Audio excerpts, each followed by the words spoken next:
Now for our second panel, representation of women in sports. The moderator will be Beth Daniels, UCCS professor. Dr. Jen Welter, first female football coach in the NFL. Raha Moharrak, first Saudi woman to summit Mount Everest. Elizabeth Marks, combat medic, WCAP, two-time Paralympic medalist, and Invictus Games gold medalist. And Shanon Galpin, founder of Afghan Cycles and National Geographic Adventurer of the Year.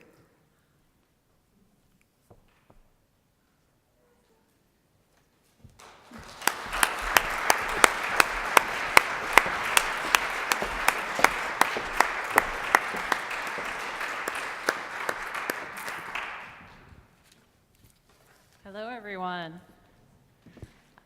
Our panel today is about women in sports, and my name is Beth Daniels. I'm an associate professor here at UCCS, and my research actually focuses on how media images of female athletes impact adolescent girls' body perceptions.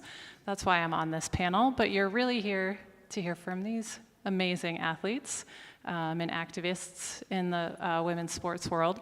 So I'm just going to hand off to Jen Welter to get us started with introducing yourself and telling us about your journey.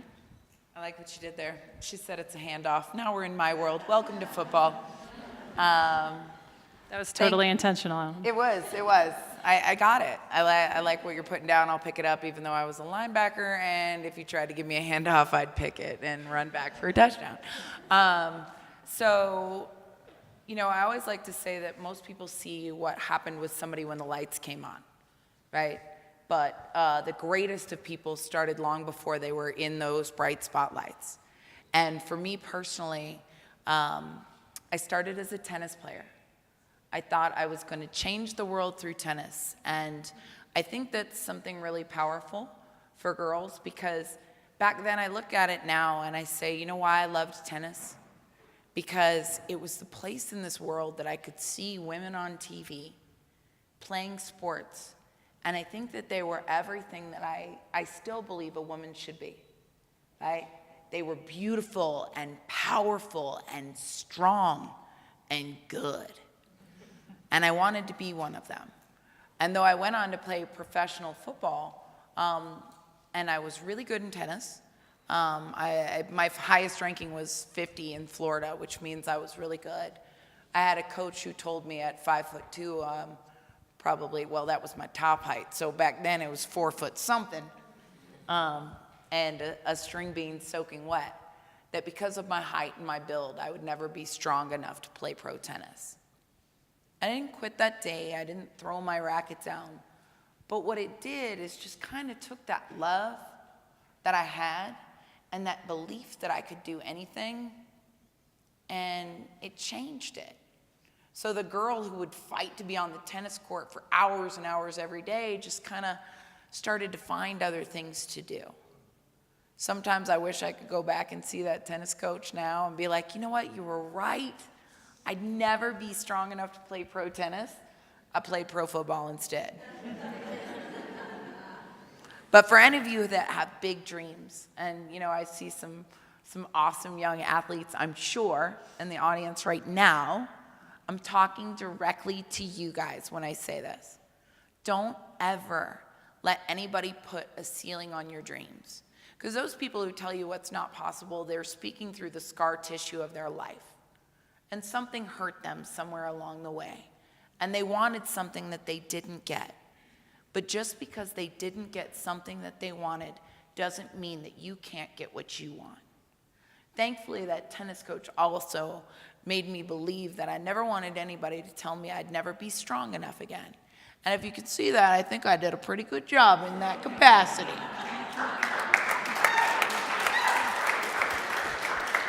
But I started lifting weights as a girl before it was cool to lift weights as a girl.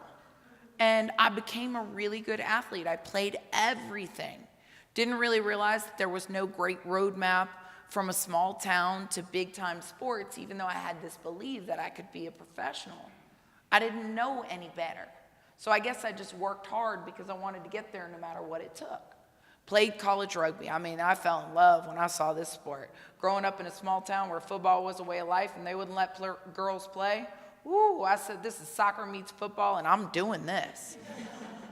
Played all 4 years, got recruited to the under-23 national team, at which time, again, though I was the best that they had, they told me I was too small. And though they could, you know, they had people who were scared of me, they couldn't double my size no matter what. So, again, I got rejected. Then I found football. I was playing flag football on weekends, and full disclosure, I was never really good about pulling flags. I still kind of believed I wanted to tackle. And I still did. So when the league called and asked if they had anybody who they thought could play tackle, they gave them one name, and that was mine. And I finally found my destiny.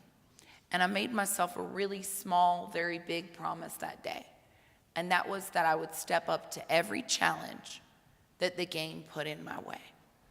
So if I had a secret to my success that led me to then become an 8-time Pro Bowler, a 4-time gold medalist, or a 4-time Super Bowl winner, and a 2-time gold medalist, and then to make pro football history in men's pro football 3 times, it would be this. No matter what those challenges are in your life, step to them, grab at them, and go for them 100%.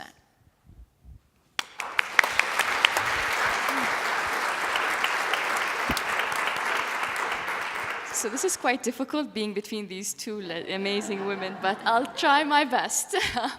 My name is Raha Moharrak. I'm from Saudi Arabia. I was born in Jeddah. And when I was growing up, I always felt like I was different, and I always acted very different, which is, you would think that isn't a big deal here, but back home, not being within the rules and guidelines of my culture and our social mentalities wasn't easy growing up.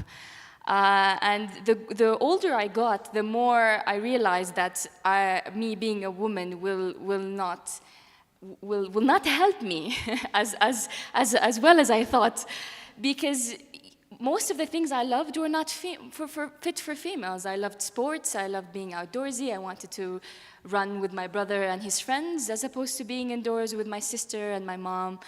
And for a long time I tried to fit within that cultural box that everyone expected me to fit. I really, really tried to fit in. Well, not really, but to my poor parents' minds, I tried to calm them and fit into that culture and like the things that the girl liked. And I couldn't, because I believed that I was destined for more. I believed that who I am is not dictated by my nationality, my religion, my gender, or where I was born. That's just ridiculous things to set standards of a human being. So I tried to have a quiet life. I graduated from university, and then I worked in a very good advertising agency. And then my life changed when I hit a specific age that every single woman reaches in their life. Now, this age is different from culture to culture, from backgrounds, from, maybe in here it's a little bit later, but where I'm from, it's usually early 20s.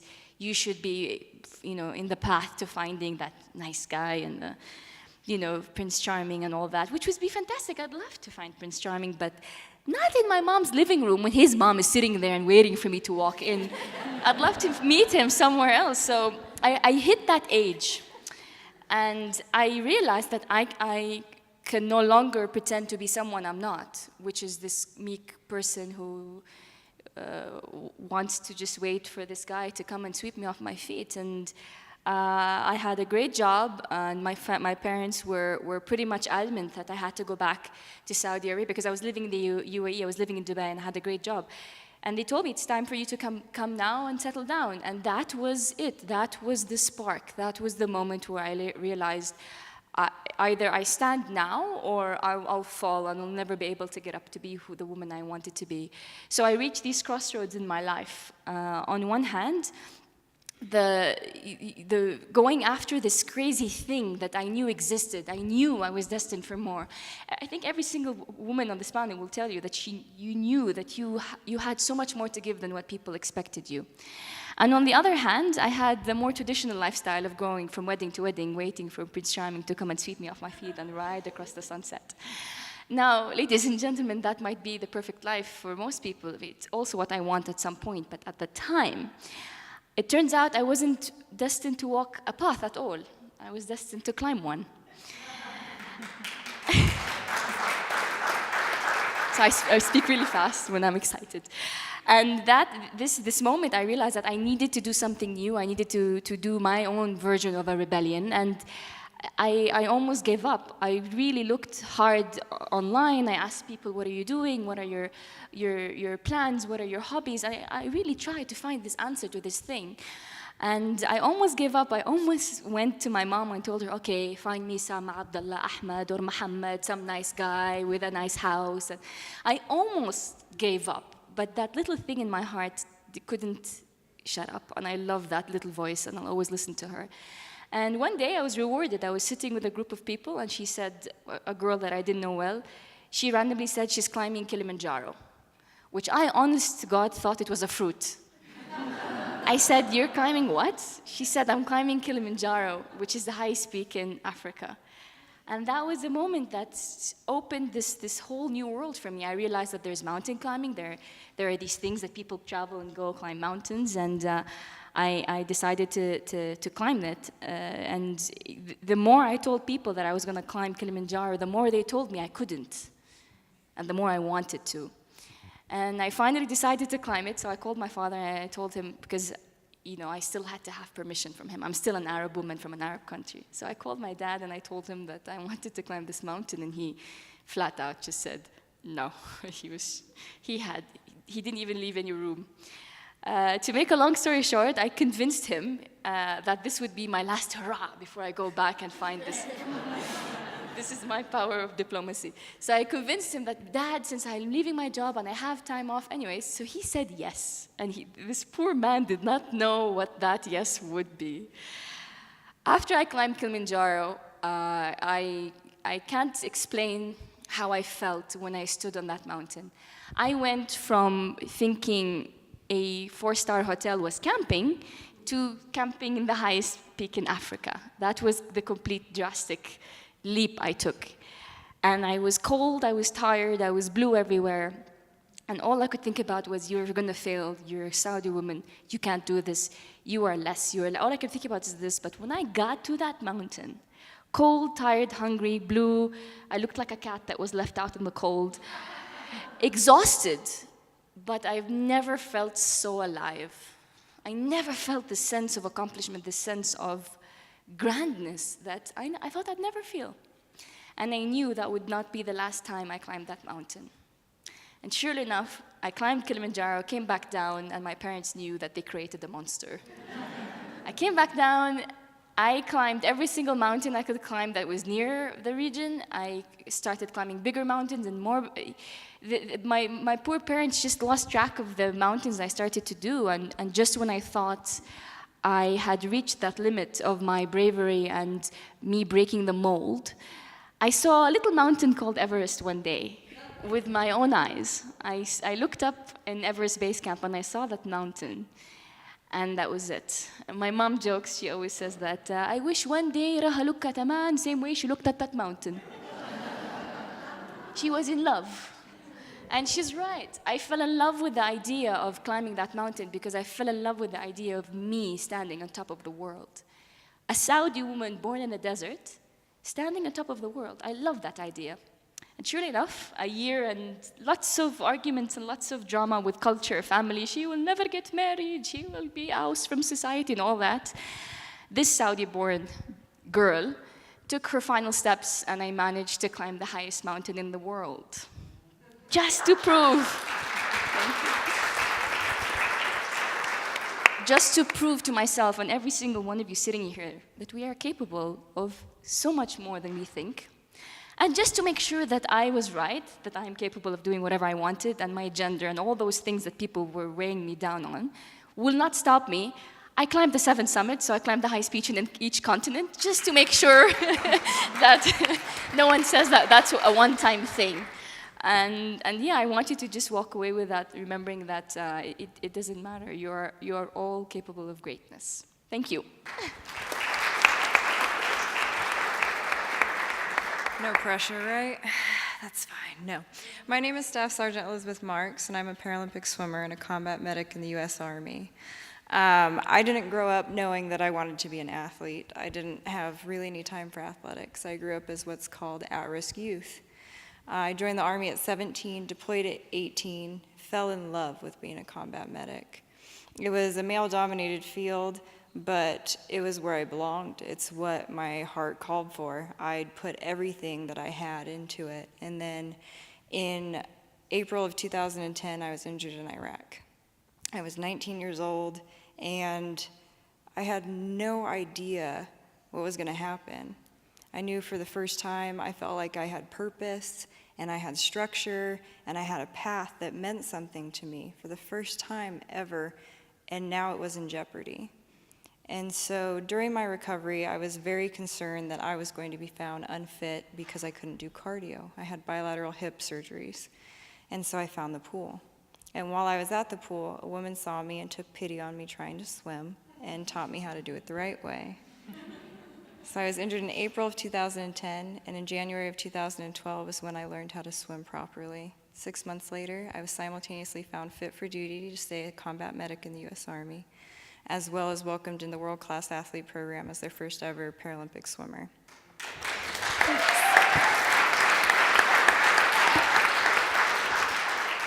My life has been a series of happy accidents. Every obstacle that I've had has led me to something greater and more powerful. And I think that sometimes we have to push a little bit harder to appreciate the things that we have, and I was afforded that opportunity for sure. When I first started getting in the swing of swimming and competing internationally, I had no idea what I was doing. And a lot of times I competed against other military's men.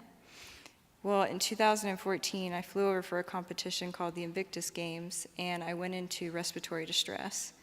I had a bilateral pulmonary embolism, and within 24 hours, I was admitted to the hospital and in a coma. I went on to a form of life support called ECMO, and the doctors in the UK saved my life. I was on ECMO for 10 days at 100% and in a coma for a month and a half. When I woke up, my first sergeant leaned over and he's like, "Sergeant Marks, how are you doing?" I said, "First Sergeant, I'm so concerned. What month is it?" He said, "Well, it's October. Why?" So I have a competition in December. So he told me to calm down and lay down and reprioritize my thinking. But I did go to that competition, and I got an American record at it, so.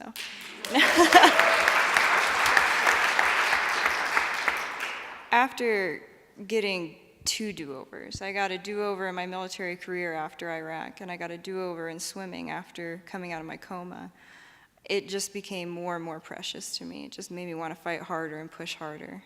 I've had the fortune of competing in multiple sports against other military's males in SISM Games, which is a military competition that's international. I have had varying experiences with that. A lot of times people are supportive or not. It's kind of one or the other. I have 6 gold medals from international competitions against men. Out of all of those medals, thanks.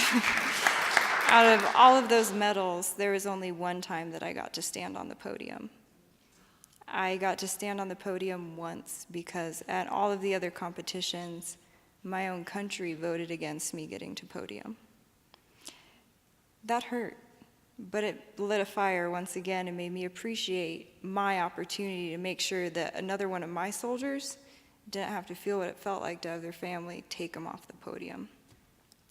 Fast forward to now, I've had a wonderful career in sports, and very little of it has to do with any medals or accolades. It's been the people and the opportunity to mentor and become a part of this beautiful, strong family that these women are a part of, and hopefully you will be too. I have a gold and a bronze from Rio. I was awarded the Pat Tillman Award at the ESPYs in 2016. I have 6 international medals against men, but I would trade all of it if another little girl got the opportunity that I've got.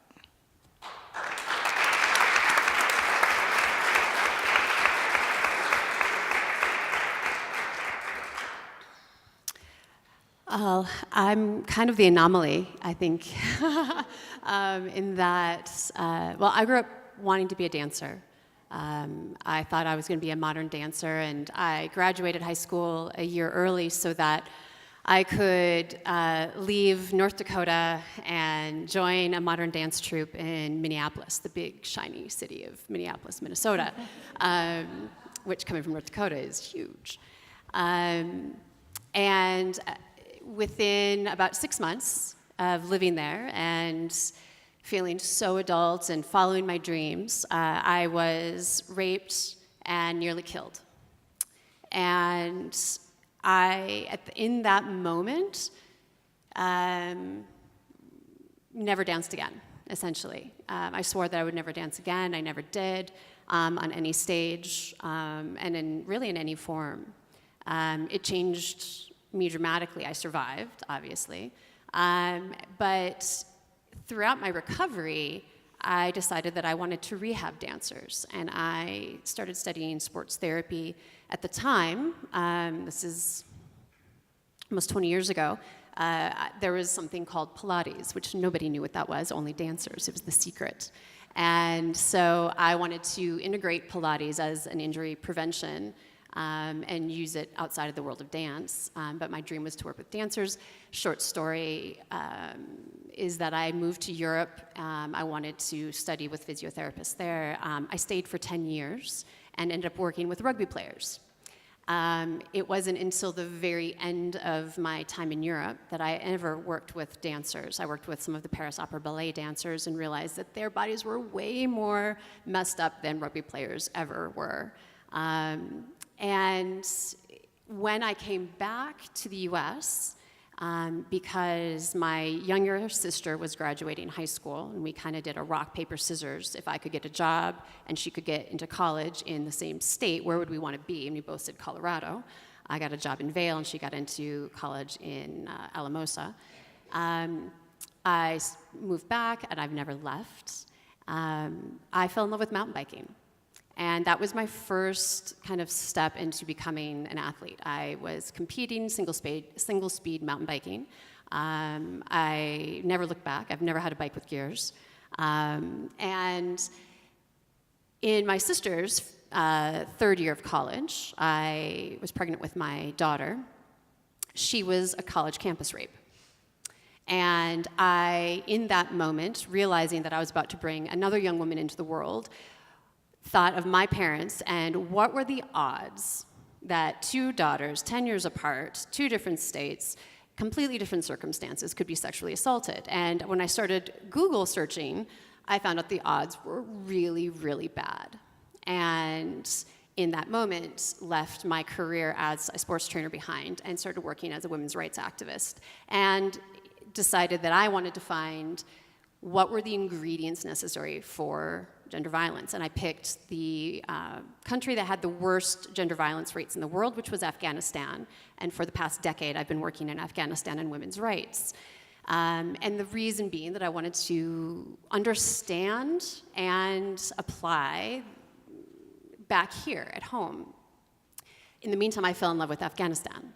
And while I was there, I realized that while I saw men and boys on bikes, I never saw women on bikes. And I saw women at this point in time entering into sports, entering into activism, running for parliament. I met a woman who ran for president. Women were becoming judges. There was this progression for women's rights in Afghanistan, and so much progress in sports, but not on bikes. And bikes are these incredible vehicles for social justice and change, because they're not just a sport, they are a vehicle for transportation. They are literally vehicles of change.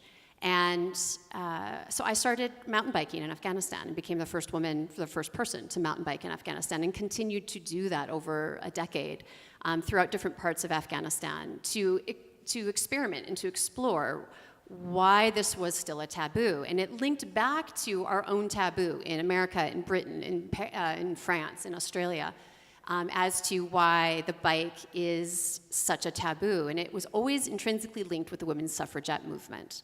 5 years into working in Afghanistan, I met the first group of women to ride bikes. And in that period of time, since then, we now have a women's national cycling team in Afghanistan. We have another team in Bamiyan. We have another provincial team in Balkh province up in the north, and multiple girls' teams riding. And there is this burgeoning right-to-ride movement that has sprung up that is mirroring the right-to-ride movements we saw happen a century ago in our own country. And that's been kind of the journey that has brought me back to really what the first panel was all about, which is how sports is intrinsically linked with human rights.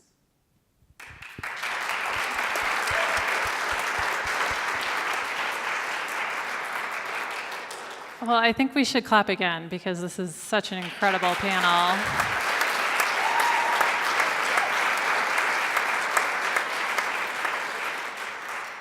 So I know that I am sitting here just sort of astounded by the accomplishments of these women, and I'm hearing you are too. I have a question for the panelists. I would like you to talk to us a little bit about who was it in your life, in whatever capacity it may be, a mentor, a parent, a friend, a coach, who lent their support to you and helped you reach for your goals. Or if you don't happen to have that person in your own life, if you plan to or are currently that inspiration or mentor for somebody else. Well, then I'll just pick up where I left off, which is essentially because I wasn't involved in sports, I was involved in dance. I have become that person with the women's cycling movement in Afghanistan, which is by far the greatest honor I could have ever had, because I'm able to work with these young women who've never ridden bikes, who've never thought that this was something accessible to them. It's still considered a taboo. I mean, they are riding bikes in a time and space in which they're literally risking their lives to ride a bike. Rocks are thrown at us when we ride. They risk their family's honor, their own honor in which to ride, and yet they ride. They choose to ride. And to be able to train them, to coach them, to advise them, to help build the federation, to fight with UCI, with corruption, to learn the ins and outs of how to build structure into the men's team and the women's team, and to build a partnership between the Afghan Federation and the rest of the world that looks upon Afghanistan as this little dot on a map that has no function within the cycling world. And yet they look to their Tour de France heroes as something to aspire to. That's this role that has become way more important than anything I could have ever imagined in my career. And it's become this very bizarre full circle from being a sports trainer to a women's rights activist to now melding my human rights and sports background together, and being able to be a mentor in a field I never imagined.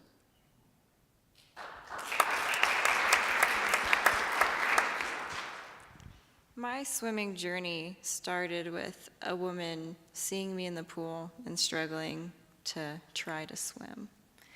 And she told me that if I showed up every day at 06, she would help coach me. She didn't have to do that. I didn't know who she was. I didn't know anything about her, and she didn't know anything about me, but she was just willing to help. Turns out she was a very good swimmer herself, as well as a coach at Auburn, and her name is Stephanie Barnes.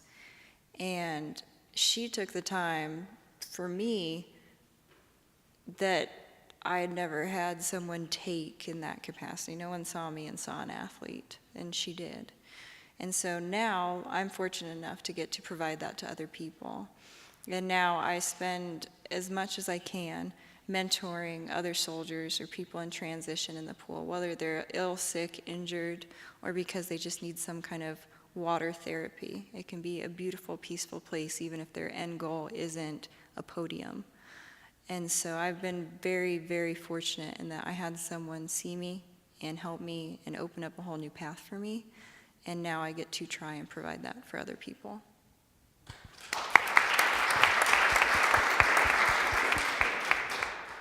This question makes me sad, and I told you earlier, it makes me really sad because growing up, I never had someone to first of all, to emulate that looked like me or had the same kind of struggles I did. It was really unheard of for a woman to be so public in sports. I mean, hooray for us. We started driving a few months ago, so that's a good start. But it was not acceptable for a woman to do that, and sometimes I had to train. You have to understand, I live in one of the hottest places in the world, and I had to train in La Sportiva triple boots. And it's hot out. It's really, I don't know in Fahrenheit, but it's really, really hot out. So I'm wearing these triple boots and I'm walking in the mall because it's the only place where you can walk with wearing my abaya. You have to understand that people would look and say, who is that child? Take her home, she's crazy.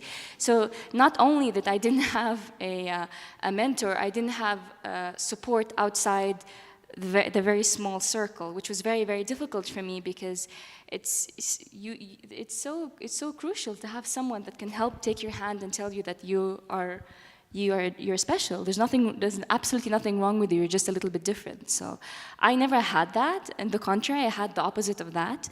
So I promised myself that if I have an opportunity, that I will be as much as a mentor, which kind of makes a lot of families not happy back home. They say there's a funny saying now. When some girl wants to do something very, very dramatic, they say, "Who do you think you are, Raha Moharrak?" Which can be a compliment, in a way. Which can be a compliment in a way, and because I've become synonymous with crazy things, because I continued to do a lot of things that are crazy. One of them is bicycle across Iowa when I didn't know how to ride a bicycle, thanks to Mara, and I became a spokesperson. And because of that, and because of social media, and removing the middle person, which was usually the person that said, no, you can't speak to her because she's a bad example. Social media removed that. I get daily messages from girls from all over the world in general, and specifically the Arab world, asking me about how to hike, how to climb, how to ask their parent to go on a girls' trip, stuff like that. So unfortunately, even though I didn't have someone out there, I hope that one day I can at least have a small hand in maybe the next or the first, because Saudi Arabia has never won an Olympic gold, male or female. That says something about the males, by the way, since they have all the opportunity. I hope sorry, was that so bad? But it's true, like they have all the opportunity, and yet we've never won that. And that's a symbol of the country's ability to raise talent, right? But we don't have an infrastructure about sports in that matter. So I really hope one day I have a small hand in a girl winning the first Saudi gold. It doesn't matter, in what sport, I just want it to be a woman. Wouldn't that be amazing that the first one would be by a female? And if I have a small hand in that, then I'd be happy.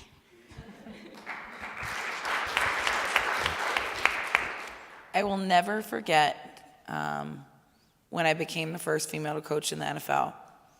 The question I always got, well, the comment I always got from people is like, oh my gosh, you're living the dream, you're coaching at the NFL. And I'd have to look at them and I'm like, no, actually, this is not a dream that I was ever permitted to have. But the beauty of this is that now other little girls can grow up with this dream. That's the power of a first to me. I didn't have anybody that I could look to for a roadmap of how to be a great female football coach, because there wasn't anybody. So I had very powerful men who thankfully saw my football acumen, not my gender, and just kind of oftentimes drop-kicked me into success. There's a stat that women will often self-select out of things because they feel like they have to be overqualified to take an opportunity. They will literally look at this list and they'll be like, yep, got it, nailed it, got it, everything, done that 8 times, climbed that mountain, rode that bike, saved that guy from a war. Oh wait, I'm sorry, I don't have the last one, I don't have a penis. Sorry, I don't and I can't do it, okay? Sorry, I am not equipped with the equipment, okay? They will look at it and they will think that. Now, men will oftentimes look at a situation very differently. They'll read a job description. I had a reality show. I could be president.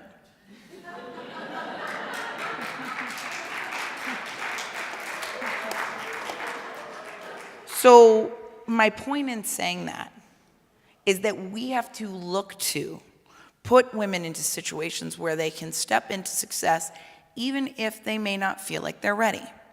Because you guys who are in the rooms, you have the ability to be that person. And I had those men be those people for me. My first coaching job that I got offered was after I played on the Texas Revolution. Here I was, the first woman to play running back in men's professional football, and I developed great relationships that caught the attention of a new head coach when he came in the following season. And he looked at me after meeting me and grilling me on football. He called me the next day and he said, "You have to coach my football team." And I said, "No." He said, "What do you mean, no?" I said, no, girls don't coach football. I don't want to coach football. And like, I wasn't even that kind of player. Like, I was the one who would just go kill the quarterback. Like, I'm not the captain. I'm not getting everybody in line. Like, I was the wild card. No. And he looked at me and he said, "Not a lot of guys are going to give this opportunity. You're taking this job." And I said, "No." And I hung up on him. He called me back the next day and he told me about myself. He said, "Do you remember how I told you not a lot of guys were going to give you this opportunity and you were taking this job?" I said, "Yeah." He said, "Good, I took it for you." You're coaching for me. And by the way, you can't quit. Otherwise, the entire narrative surrounding women coaching in men's professional football will be, "We had a girl once and she quit." Boy, oh boy, did he have my number. Because I might have quit on myself. I might not have believed that I was capable or I was meant to do it, and I might not have stepped up into that challenge. But I would have never quit on every one of the women who I had been in the trenches with, fighting with for so long. And I am so thankful that he did that for me and that men have done that for me all along the way. It's not that women wouldn't have, but they couldn't because they weren't there. And so now my obligation is to remain, and the promise I made being the first is great, but the goal is to be the first and not the last.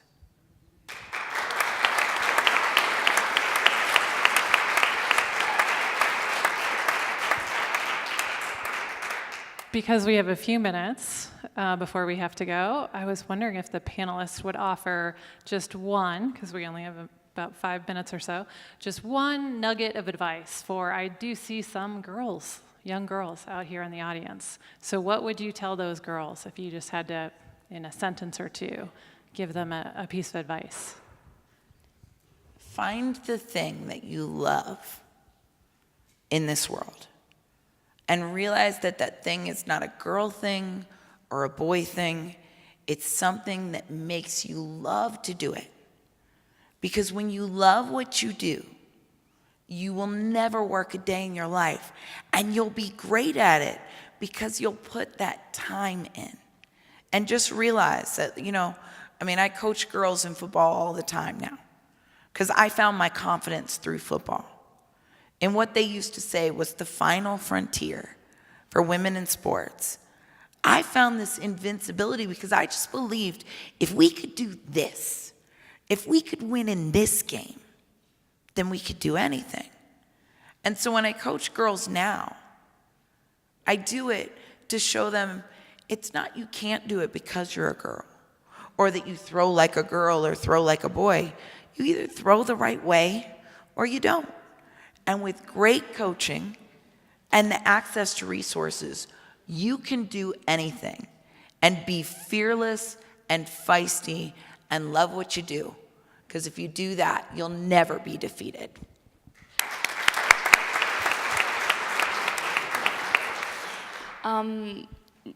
Never ever ask for equality.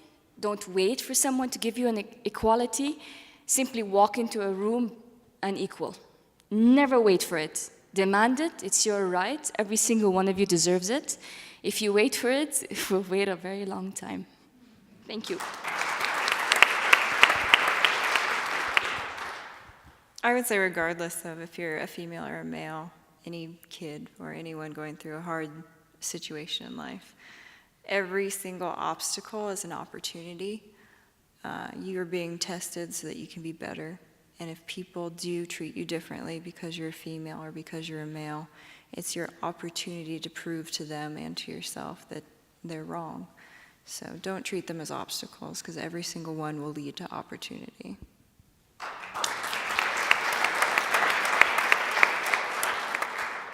So I was just having this conversation very recently with a few friends of mine, and I think that one of the things I would like my own daughter to really remember is don't let anybody put you in a box and define you by one thing. I'm very lucky to have had multiple careers, and I'm an author, I'm a film producer, I'm an activist, I'm an artist, and I'm many, many other things. And it's because I didn't let anybody tell me what I was.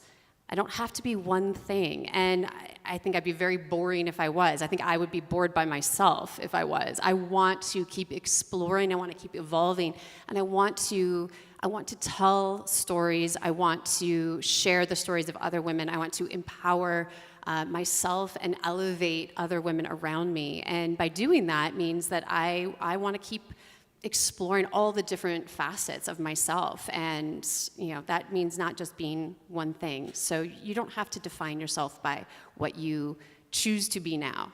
Allow yourself to continue to change.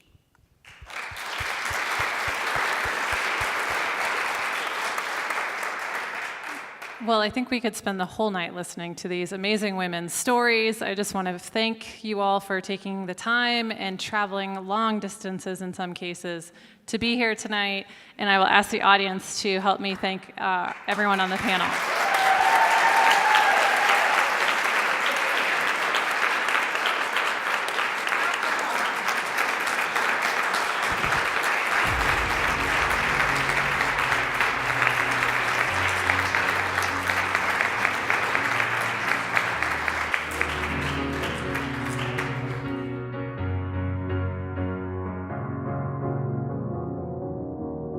You're a sky